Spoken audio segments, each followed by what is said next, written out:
श्री स्वामी समर्थ, जय जय स्वामी समर्थ. श्री स्वामी समर्थ, जय जय स्वामी समर्थ. श्री स्वामी समर्थ महाराजांच्या नामस्मरणाने आजच्या व्हिडिओला सुरुवात करूया. शुभ संध्याकाळ तुम्हा सगळ्यांना. कसे आहात तुम्ही सगळे? आशा व्यक्त करते स्वस्थ असाल, मस्त असाल, स्वामींच्या सेवेमध्ये रममाण असाल.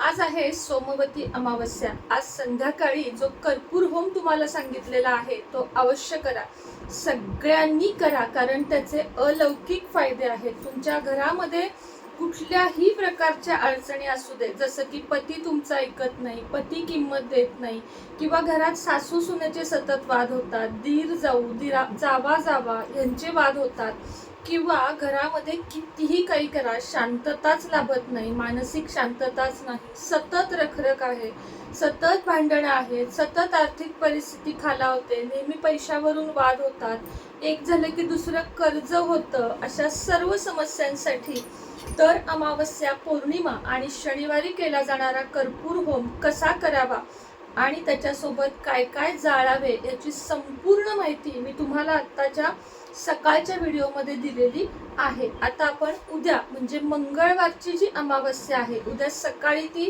उदयतिथीने पाहिलेली अमावस्या आहे, त्यामुळे उद्याची पण अमावस्या, मंगळवारची अमावस्या सुद्धा आजच्या अमावस्या इतकीच महत्त्वाची आहे. तर सगळ्यात आधी उद्या सुद्धा आपल्याला जे काही शक्य आहे ते दान करावे. आता दान करण्यासाठी हजारो रुपये खर्च करायचे का? नाही.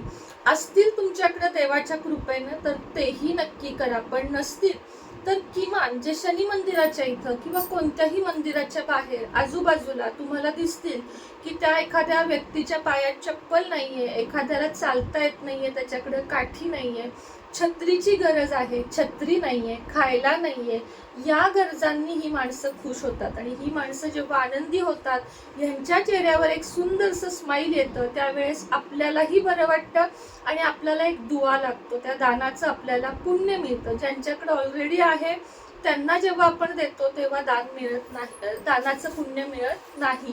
पण ज्याला खरी गरज आहे आणि खरा गरज असणाऱ्याच्या हातामध्ये आपलं दान जातं, तेव्हा त्याचं अनेक सारं महत्त्व आहे. म्हणून उद्या सुद्धा या ज्या गोष्टी सांगितल्या त्या, किंवा तुमच्या नाही लक्षात आलं तर थोडे बिस्किट पुडे आणि बिस्लरीची बॉटल, काही नाही तर वडापाव किंवा खिचडीचा डबा आणि पाण्याची बॉटल, एक केळ आणि एखादा राजगिराचा लाडू, इतकं तरी तुम्ही नक्की वाटू शकता. तुमच्या सवलतीनुसार किंवा तुमच्या नजरेत असं एखादं कुटुंब असेल जे खूप प्रामाणिक कष्ट करतं, खूप राबतं, पण त्यांच्या विद्यार्थ्यांना त्यांना नीट काही देता येत नाही. आता शाळेत जातात मुलं, रेनकोट घेता येत नाही, वह्या पुस्तकं कमी आहेत, दप्तर फाटलंय, असं जर तुमच्या नजरेत कुणी असेल तर त्यांना पण उद्याच्या दिवशी दान करा. दानाची सवय लावून घ्या. आपण अक्कलकोट सारख्या वगैरे ठिकाणी पावती फाडतो, अगदी मी पण फाडते, पण आपण नाही दिलं ना तर तिथं कोणी ना कोणी देतं, त्यामुळं ते तर करा, त्याला मी कधीच नकार देत नाही, कारण ते अन्न महाप्रसादाला आपले पैसे जातात. पण त्याच्यासोबत असे लहान लहान हात धरा ज्यांना विचारायला पण कोणी नाहीये. तुमच्या लक्षात आलं असेल मला काय म्हणायचे. आता हे उद्याचं एक पहिलं काम करायचंय ते म्हणजे दान करणं. दुसरी गोष्ट, उद्या मंगळवारची अमावस्या येत आहे. आपल्या कुलदेवीची आणि माता लक्ष्मीच्या 2 सेवा करायच्या आहेत. माता लक्ष्मीला जर मी सांगते ती वस्तू जर तुम्ही उद्या वाहिलीत तर तुम्हाला मी सांगते की म्हणतात ना, दिन दुगना रात चोगनी प्रगती व्हायला सुरुवात होईल. सगळ्यात आधी मंगळवार आहे, सकाळी लवकर उठावे, स्वच्छ आंघोळ वगैरे करून घ्यावी, गणपतीचं मंदिर असेल गणपतीला जाऊन यावं, देव्हारा स्वच्छ करून घ्यावा, कुठं जाळ्या दिसत असतील तर त्या काढून घ्यावा आणि देवापुढे बसावं. सगळे देव अमावस्येला उजळवलेले म्हणजेच अर्थात साफ केलेले पण खूप चांगले असतात. शक्य असेल तुम्हाला सकाळच्या गडबडीत तेही करू शकता, नाहीतर मग पाणी थोडंसं एक चमचा पंचामृत आणि पुन्हा पाणी असा अभिषेक करायचा आहे. मूर्ती स्वच्छ करून फुलं, अत्तर, चंदन हे सगळं लावून घ्यायचे. एका तांबणामध्ये तुमची कुलदेवीची मूर्ती आणि माता लक्ष्मीची मूर्ती या 2 मूर्ती घ्यायच्या आहेत. या मूर्तींना अत्तर, चंदन, कुंकू हे सगळं लावून घ्यायचं आहे. लावल्यानंतर माता लक्ष्मीला डाळिंबाच्या हे असतात ना, डाळिंबाचे दाणे आणि गुलाबाच्या पाकळ्या हे एका ह्याच्यामध्ये एकत्र करून घ्यायचे. एका भांड्यामध्ये चांगले 3-4 डाळिंब सोलायचे आहेत आणि त्याच्यामध्ये 2-3 गुलाबाच्या पाकळ्या घालायच्या आहेत आणि एक डाळिंबाचा दाणा वाहत म्हणजे एका लक्ष्मीला एकदा एकीला एकदा असं करत ओम श्रीम महालक्ष्मी नमः अगदी सोपा मंत्र म्हणत ओम श्रीम महालक्ष्मी नमः या मंत्राचा जप करत हे जे दाणे आहेत त्यातले किमान 108 दाणे तरी लक्ष्मी मातेला आणि 108 दाणे कुलदेवीला असे अर्पण करायचे आहेत. त्यानंतर गुलाबाच्या पाकळ्या अर्पण करायच्या आहेत. आधीच अत्तर हळदी कुंकू लावून घ्यायचं आहे. आता हे जे तिच्या आपण वाहिलेलं आहे त्याच्यावरच एखादं केळ वाहू शकता, थोडंसं तूप वाहू शकता, कारण हे सगळं वाहिल्यानं तुम्ही बघाल. आणि जर तुमच्याकडे श्रीयंत्र असेल तर ते पण घ्या, एकाच तामणात तिन्ही घ्या आणि तिन्हीवर हे थोडं थोडं थोडं वाहा.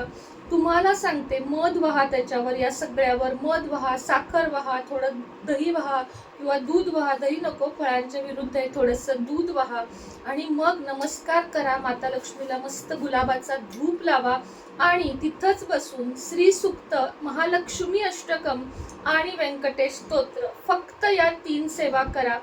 कसा लाभ होतो आणि किती लाभ होतो ते तुम्ही मला स्वतः कमेंटमध्ये सांगाल. उच्च कोटीच्या सेवा आहेत या आणि अमावस्येला लक्ष्मीपूजन केल्याचे पुण्यच काही वेगळे मिळते.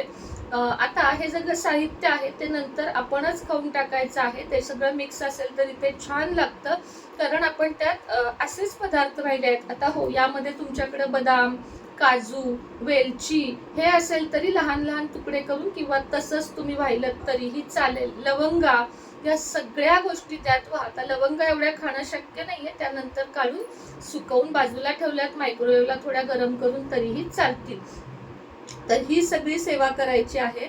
आणि करताना जर तुमचं श्रीसूक्त पाठ असेल तर श्रीसूक्त म्हणायचं, नसेल पाठ तर ओम श्री महालक्ष्मी नमः या मंत्राचा जप करायचा किंवा सरळ मग नवारणव मंत्राचा जप करायचा. ओम ऐं ह्रीं क्लीं चामुंडाई विच्छई या मंत्राचा आपल्याला जप करायचा आहे. माता लक्ष्मीला नमस्कार करायचा आहे.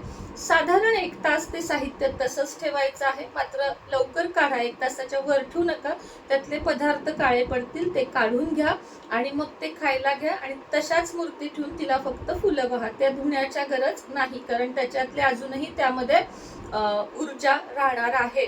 तर ही जी सेवा आहे ही मी युट्यूबला पहिल्यांदा सांगितली आहे, त्यामुळं ही मी जवळजवळ ही 7 ते 8 अमावस्या केलेली आहे आणि मला चांगले रिझल्ट दिसलेत त्याचे.